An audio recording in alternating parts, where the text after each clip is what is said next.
Oke, seperti tadi yang sudah Prima sampaikan, kita akan langsung berdiskusi. Ini tidak hanya kita berdua, tapi sudah kehadiran dari pakarnya pakar. Ini ada Mas Kirdi.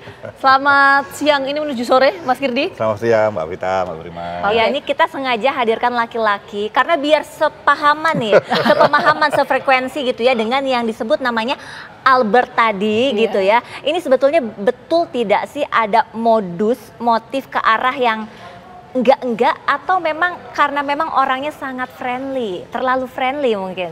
Oke, jadi kalau misalnya kita fair deh gitu ya, kita pakai data, ya, fakta bukan karena asumsi atau opini.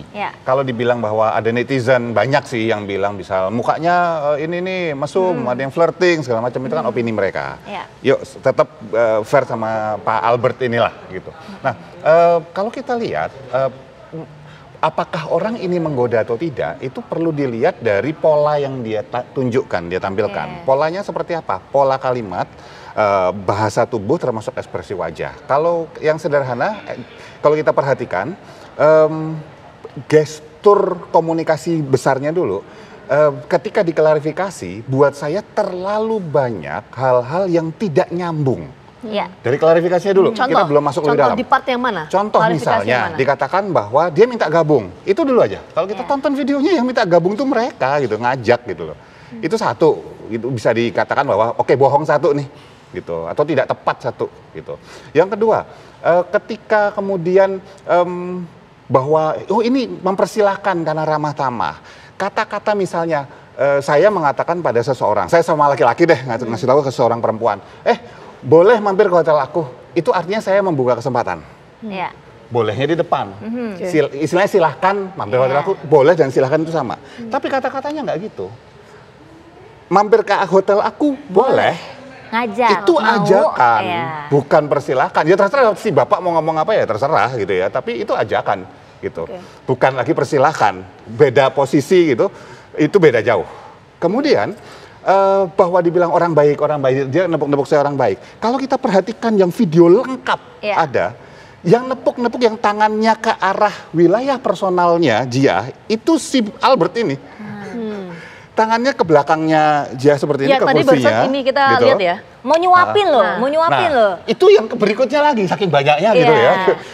Jadi ini continuity dari awal percakapan sampai akhir ini bisa terlihat jelas gitu ya. Jadi kalau saya dibilang bahwa kalau misalnya dibilang tadi mesum lah, flirting lah segala macam, kita perlu data. Dan data yang ditujukan oleh Pak Albert itu sendiri aja udah kebanyakan sebetulnya untuk kita bisa menyimpulkan ini seorang laki-laki yang mencoba melakukan manuver pada seorang perempuan. Oke, gitu. Nah dan dengan tadi yang Mas Kirdi sampaikan, kalau kita melihat juga kemarin kan sempat klarifikasi juga ya, dan juga memberikan pernyataannya di program yang sama juga, ya di Apa Kabar Indonesia Siang, itu memang menunjukkan realitanya begitu, atau memang yang bersangkutan ini berbohong? Kalau kita melihat dari ekspresi. Nah kita mau simak dulu nih percakapan kemarin, di tayangan kemarin.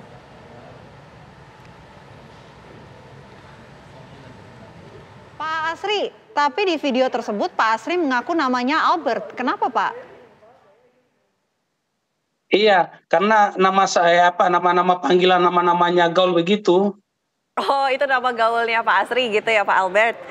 Iya. Oke, Pak Asri, sebelumnya juga menjadi viral di kantor karena... aja, di kantor. Halo? Iya. Halo? Iya Pak. Halo? Halo Pak. Di Pak. kantor aja itu sering teman-teman saya panggil Albert. Oke. Kalau tadi kita sudah sama-sama menyaksikan, ini bisa dibilang berbohong atau memang faktanya begitu? Kita bahas detail ya. Iya, soal ekspresi ya kita bicaranya. Kita bahas detail ya. Sebelum dia menjawab kata kalimat itu, kalau kita perhatikan bibirnya mengatup kayak gini nih. Kayak gitu. Artinya? Ketika seseorang, apakah orang itu menyembunyikan sesuatu? Menyembunyikan sesuatu belum tentu bohong, tapi nggak menceritakan misalnya ada 5 fakta, yang diceritakan misalnya cuma 3 gitu, disembunyikan 2. Itu juga menyembunyikan sesuatu, tapi nggak bohong memang, tapi nyembunyiin.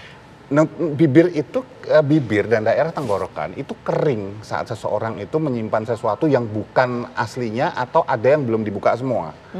Jadi bagian ketika menutup mulut sama juga salah satu gestur untuk bilang seolah-olah kayak ke diri sendiri. Gitu. Nah kemudian berikutnya kalau kita perhatikan ketika menjawab tarikan bibirnya itu kebanyakan lebih datar ketika menjawab. Oh itu agak apa namanya gitu, itu datar. Begitu ada pertanyaan bahwa oh itu jadi nama gaul ya, dia langsung oh iya langsung naik ke atas senyum. lega untuk itu. Sebetulnya harusnya tertanya jangan tanya tuh, jangan tanya, oh itu nama gaul ya, jangan. Jadi maksudnya itu nama apa Pak? Kalau nama gaul kita sudah kasih sebuah ide di kepala dia untuk bahwa oh iya nih kena nih gitu loh. Udah ada pancingan duluan ya? Dia merasa bahwa Mbak Prima dan Mbak Vita kena sama dia pancingannya. Jadi next time misalnya kalau menghadapi manusia kayak gini nih gitu, pertanyaan gitu, mendingan tanyanya jangan tanya, oh ini nama gaul, nggak usah dikasih ide dia. Tanya aja, jadi itu nama apa Pak? Biar dia mikir, nanti lebih kelihatan lagi tuh muka sebetulnya. Jadi ibaratnya kalau tadi memberikan contekan gitu ya. Iya.